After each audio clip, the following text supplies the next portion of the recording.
Right, we are filming on the Horton Complex, and if you listen carefully, in fact you don't have to listen that carefully, you'll probably hear the plane, which are coming over constantly.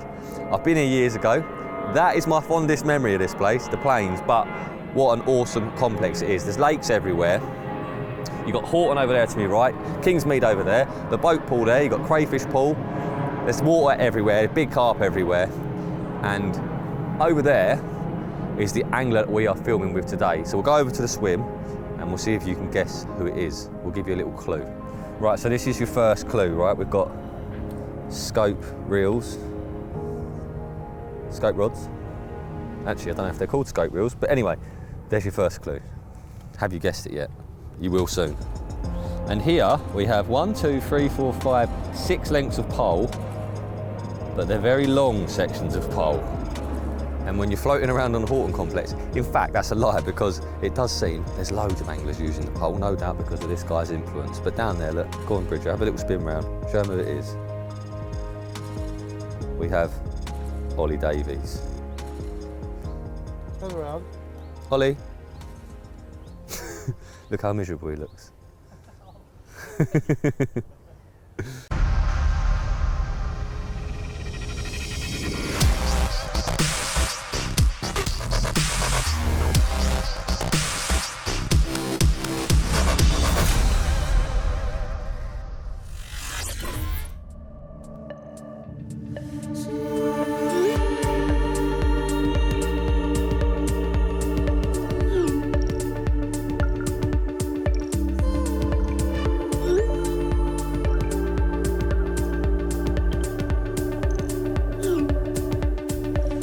Craypool's the smallest lake on the Horton Complex, about 4 acres. Quite a historic lake. Hutchie fished it years ago. Still got some nice carp in, but those old ones are all gone. It's quite deep, it's about 17 foot. Most of the snags have been removed. Yeah, it's a really interesting little lake. They like to fizz in here, so I always drop in and have a look, and there's always a chance of a quick bite.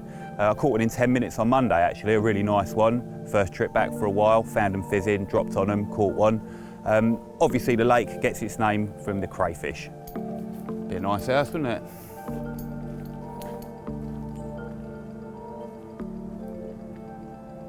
Want to see some crayfish? Do you know what though, like most of the carp lakes that have got crayfish in, they've got big carp, haven't they?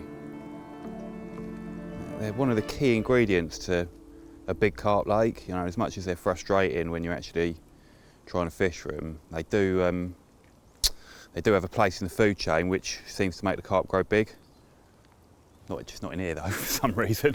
Well, it's got a couple of scraper 40s in it, this one, but yeah, on the continent, any lake with like a stock of crays like this, you'd expect it to be full of giants. Maybe one day it will be, but yeah, there's too many in here for my liking.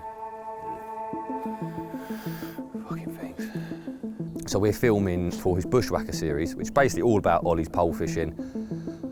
We've only done one in the past, so this will be the second film. Fingers crossed he's going to catch one. He's well and truly on fish. If we go and have a little look in the swim, we'll show you the lake. Might even see a carp show, because we've seen loads today. I think since you put your rods out. Oh. And a show as well, and a show, and a show, and a show. I thought that was away then. Come on. And a kingfisher. Going off. Like, literally everything's going off. We just need a rainbow and a unicorn now, and it's like complete. And a bite, obviously. Come on. So we're on Horton Boat Pool. It's a lovely little lake, often overlooked. Did have 3 very big commons in. Sadly, they're all gone now, but the stock is still pretty impressive.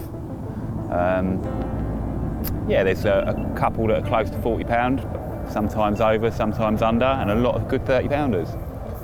Tactics-wise, well, I've got the run of the place. There's actually nobody else here today, which is lovely. But yeah, which means that the carp are accessible, but they're very easy to spook on here, and I don't want to just shift them around. So I'm dropping rigs close to them or near them where they're fizzing. And they're still fizzing, so I think I've got away with it. Had a couple of liners, things are looking pretty good. Can be a tricky pond, they're quite pressured. There's other species in here which make life awkward, big catfish and a lot of big bream as well. Look at the size of that. That's it, it's the one you've been waiting for all day. Look at that, fucking hell.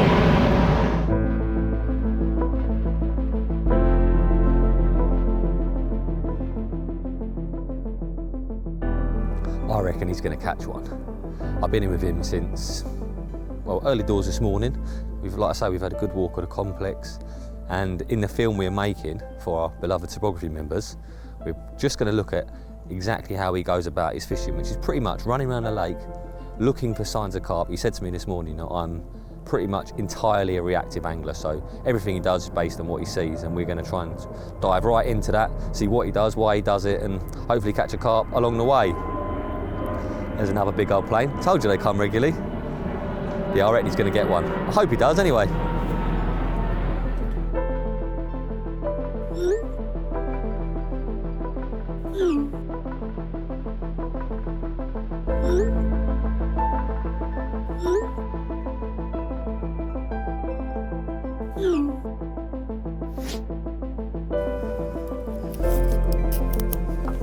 Jumbo! Size of this.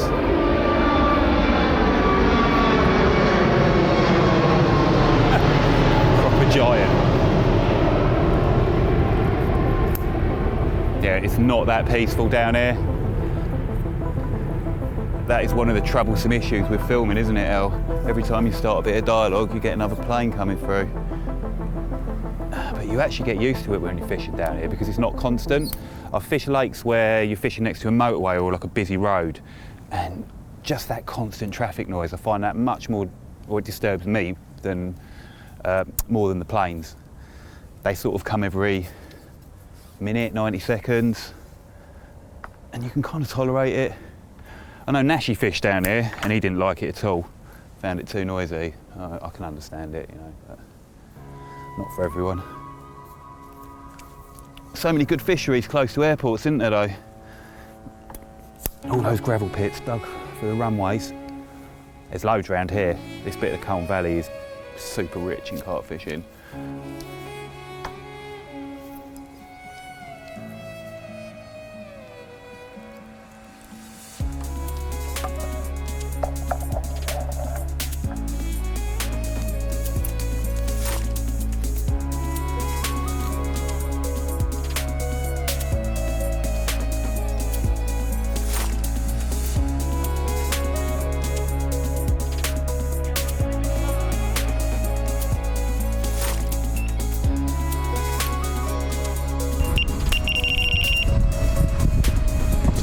Got another net there.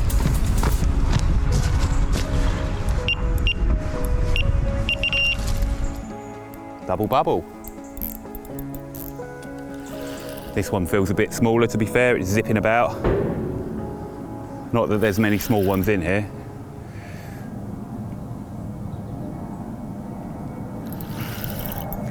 This was the second rod, which was actually the first one I put out. Oh, it's the black and white. This is a mad carp, lads. What a mad carp. You'll hate it, El, but it's the best ornamental you'll ever see. I've caught this one twice before, like both times right out of the edge.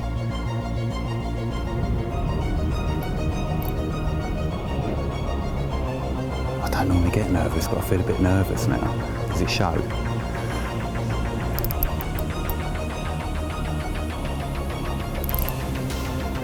Just because he's such a mad carp. Come on, mate.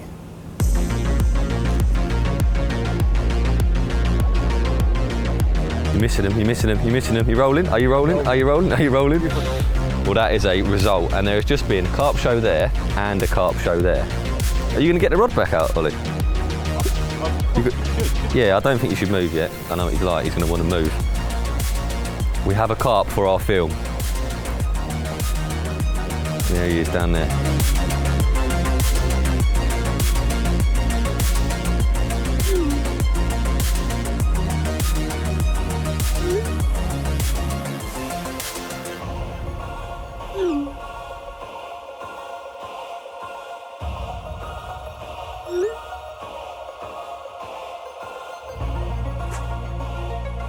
So here's a question for you.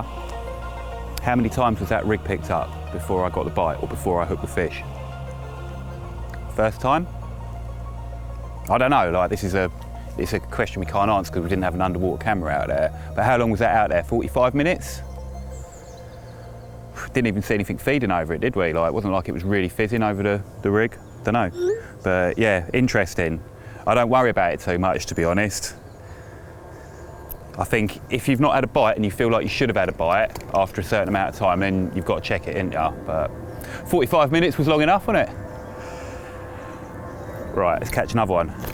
So, do you know what I did for that last rig? I actually took the 2 tigers off, slightly dehydrated, that have been on there for a couple of days, and I put them on the new rig. Makes me laugh how anal people get about special hook baits. You're one of them, El, aren't ya? Like, you could never do that, could ya? Never.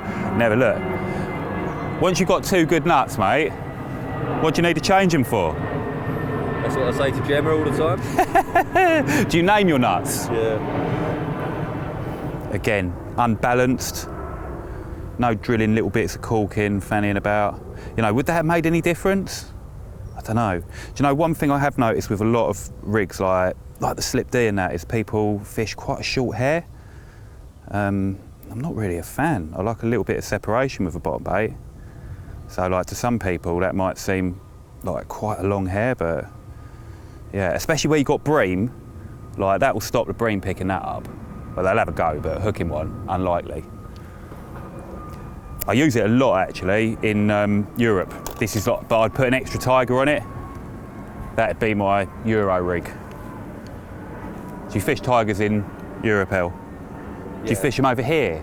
Yeah, loads. You balance them, don't you, with a little bit of cork and all that? Yeah. Of course you do. But I don't balance them out entirely, I just balance them a bit. I don't check them. You've just got a set way of doing it, have you? Cork in them, yeah. Yeah. Do you like have a separate pot of hook baits though? No. Nah, do you just use them straight out? See, the thing is, if I were casting out 2 nuts on their own, I'd probably want them to be like really nice and fresh and oozing a bit of attraction, but because I'm dropping it out the spoon over a bit of bait, it's just a vehicle to take the hook into the mouth, nothing more. And you know, they're picking up everything when they're down there, they're not discerning. Those nuts are going in their mouth. And it's hooking them. Just need a little bit of putty on there. That's another thing. Do you use putty to sink the hook link or turn the hook? Shot to turn the hook, putty to sink the hook link. Well, surely it's the same thing, isn't it? I use both. Yeah, I'm not really worried about the hook link sinking. It's definitely more. Is that another one jumping? Let's get this rod out. Stop talking shit about rigs.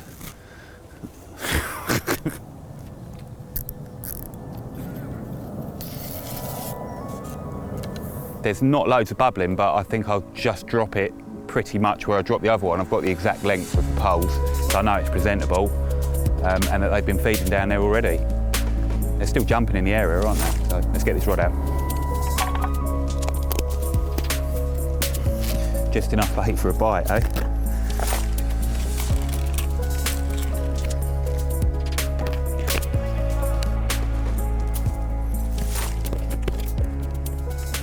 Really carefully choosing how much I put in.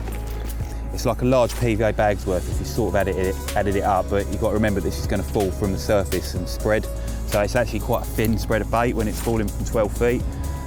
So yeah, it's actually not a lot of bait at all. If it was in a PVA bag in a pile, it'd be a lot, but spread over 10 foot, like the size of a bivvy, nah, not a lot of bait.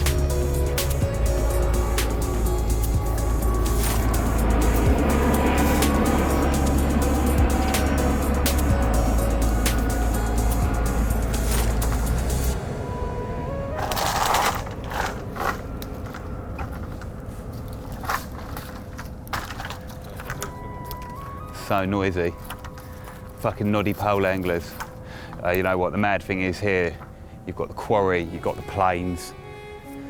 They're so used to that sort of ambient noise. It's not like a peaceful country retreat, that's for sure. However, it did feel like any noise that I made this morning would like be felt or heard by the fish. So, yeah. I'm always careful when I've got the pole in the water not to bang too much.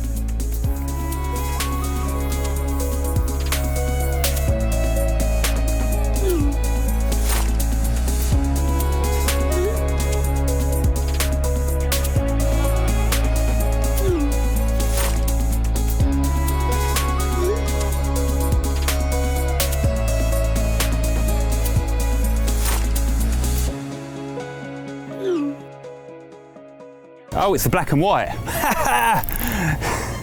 This is a mad carp, lads. What a mad carp. Like really, like carefully choosing how much I put in. It's like a large PVA bag's worth if you sort of added it up, but you've got to remember this is going to fall from the surface and spread. So it's actually quite a thin spread of bait when it's falling from 12 feet. I think if you've not had a bite and you feel like you should have had a bite after a certain amount of time, then you've got to check it in. But 45 minutes was long enough, wasn't it? Right, let's catch another one.